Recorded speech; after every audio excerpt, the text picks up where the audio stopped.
Hello, my name is Allison Deathless, and this summer I had the opportunity to paint a mural. I painted this mural in Council Bluffs, Iowa, for a nonprofit organization called the Micah House. The Micah House is a homeless shelter that gives people a place to stay while helping them find permanent housing, as well as providing many other services to help families get back on their feet.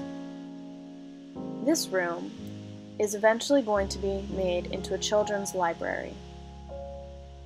The idea behind the mural was to create a space of imagination, a whole world that would allow people to walk in and outside of their current realities and everything that goes along with that.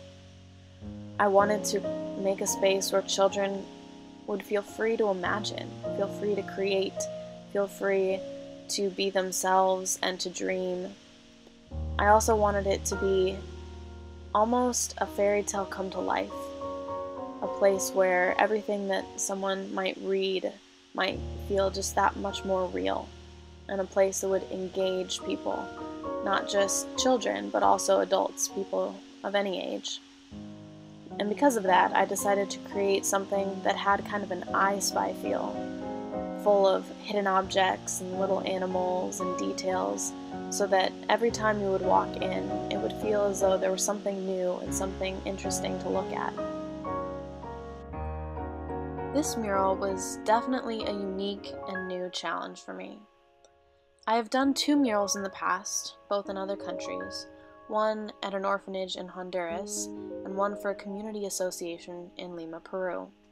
However, both of these murals were much smaller in scale and took me much less time.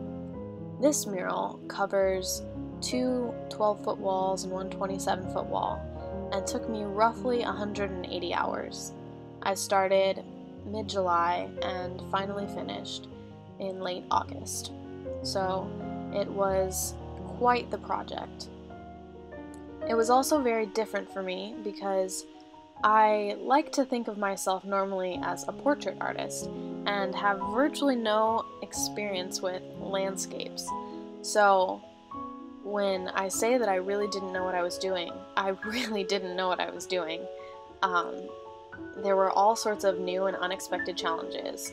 How to paint grass, how to paint sky or earth, how to paint rocks, how to paint water, how to paint animals. And so when I walked in every day to paint, it often just felt like I was walking in with no idea what I was going to do that day, except to pick up a brush, pick up some paint, and begin. And that in itself was a huge growing opportunity for me, and just a chance for so much discovery and growth as an artist and as a person. It was also a lot of fun because it opened my eyes to the potential of art for community, art as a way of sharing. It was wonderful because I was able to do this project with the support of the Micah House and all of the people there. I would have kids come in and visit me, occasionally help me paint a patch of grass or a bush here or there, and people would come to see the progress and see what was going on and add their input and ideas.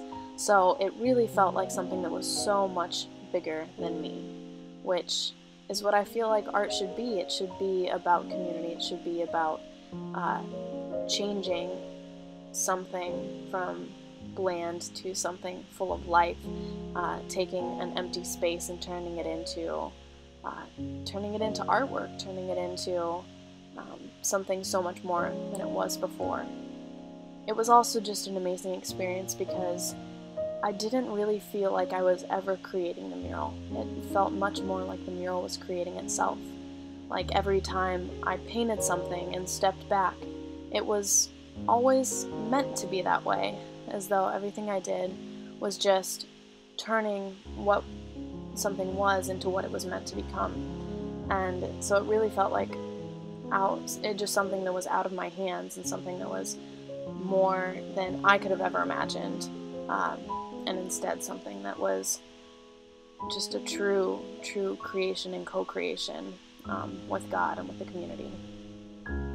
I had an amazing experience doing this project, and I'm very excited that it will be here for years to come for people to enjoy, and hope that I will be able to continue to use these skills and experiences to help more people in the future.